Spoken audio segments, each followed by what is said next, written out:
This is a Kawasaki Z H2, and this video is about how we made 57 brake horsepower extra from this rather remarkable engine.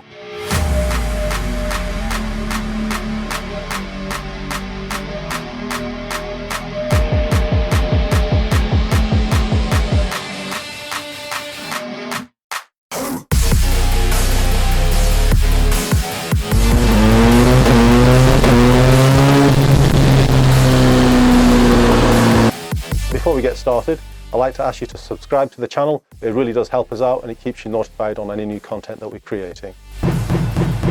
So for the development of the Z H2, we've actually used a couple of different bikes.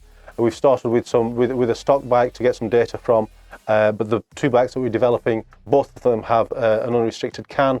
The cats are still fitted in these bikes and they have an aftermarket air filter.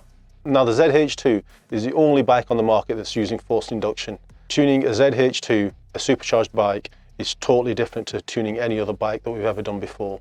We've had to draw on the 20 odd years of experience we've got from tuning car engines.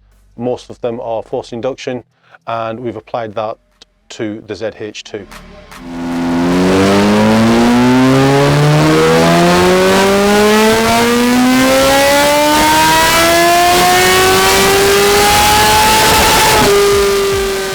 Now with the stock ECU on this bike, we've been able to access pretty much all the data that it gives us through the OBD socket.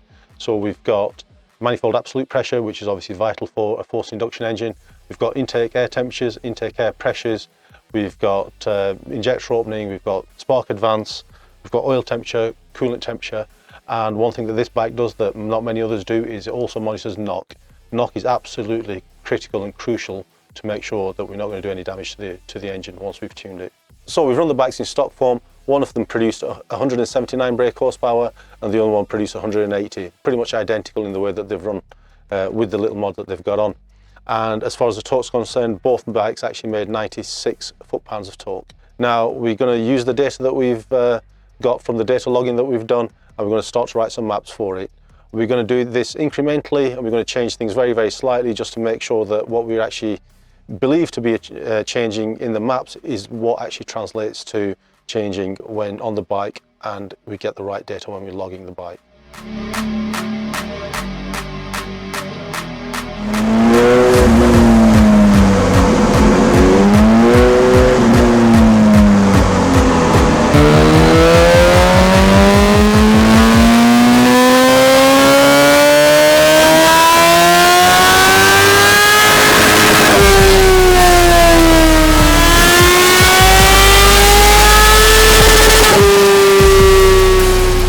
So we've done hundreds of runs on these bikes now, and I genuinely cannot remember the number of maps that we've written and tested for this bike, but we're absolutely thrilled with the results we've got.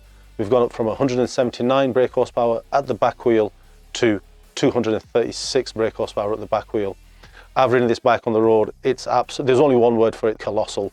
We're going to give it back to the owner. We're going to get his feedback from him, and we'll take it from there. As far as the torque's concerned, we've gone up from 96 foot-pounds to 108 at the back wheel. This thing is an absolute torque monster. It just pulls and pulls and pulls. It doesn't matter where you are, what gear you're in, it doesn't matter what RPM you're at, what throttle opening you're at. As soon as you wind the throttle on, this just unleashes a huge amount of torque onto the back wheel. This is a really powerful ECU, and we've spent a long time developing it. What we have managed to do is that we've, in rain mode, we've actually managed to maintain the stock power. So as soon as you flick out of sport or road mode, the bike goes back to producing stock power in rain. So if it does get a little bit wet and the conditions get a little bit treacherous, let's say, you can always switch back into rain mode and you know you'll get home safely. That about wraps it up for the Z H2. If you want a fully developed map for your Z H2, give us a shout. We're always happy to talk petrol. We've got some really good stuff in the pipeline. There's a bike outside, and I don't think the video guys are going to want you to know exactly what it is just yet, but just subscribe to the channel, hit the bell icon, and you'll find out soon enough.